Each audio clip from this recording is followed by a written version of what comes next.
Today I will be demonstrating how to create projects and activities using JClic. The first file you'll need is called JClic author. The first thing you need to do when you start a new project is name it. I will be doing a Macbeth vocabulary quiz for Act 1, Scenes 1 through 4. On the project's main page, you can add a description about your activities or some notes for someone to follow if they were to edit it at any other time. You can add authors, such as myself, and even your school's information. This spot right here allows you to add notes on your revisions. You can say what date the revision was made, what you did, who did it, and any comments that the editor would like to make, they can place there. Near the bottom of this page, you can add grade levels, subject areas that this project applies to, and you can also change the way the activities look when they're being worked on.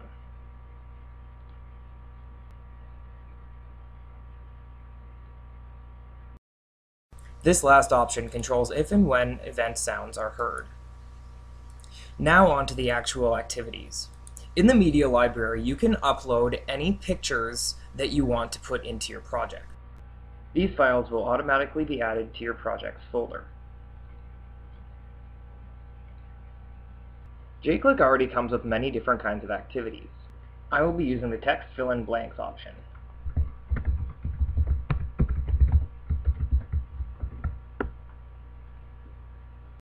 Each individual activity's style and event sounds can be customized if you want something different from what you originally put on the project's main page. You can also place a maximum time limit in seconds and a maximum tries limit. During the activity, you can choose whether to activate the help and information buttons. Depending on how much information or help you want to give the student, you can either give them a little tip, or you can show the whole solution, or give them a link so they can find their own information, but you can also just keep them deactivated.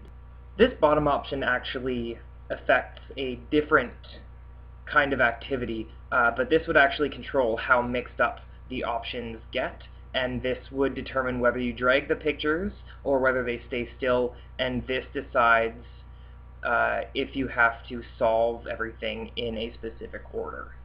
Under the Windows tab, you can choose whether to put colors or images in the background or on the game window. Now, I already uploaded that picture into my media library, so I will use this as the background picture. You can do it tiled or not, but that's really up to the discretion of the creator.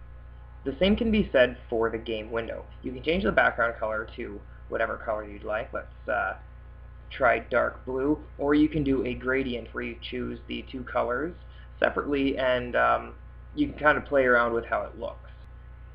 There are three types of messages you can add to your activities. The first is the initial instructions.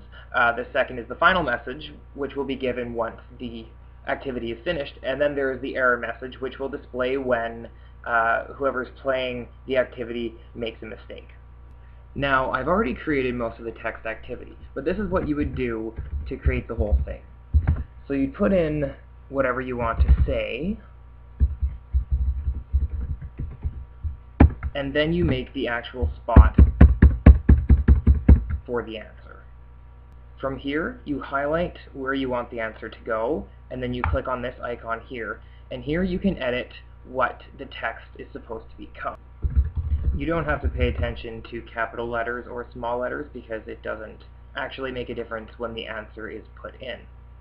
And there we go, that's how you create your fill-in-the-blank text.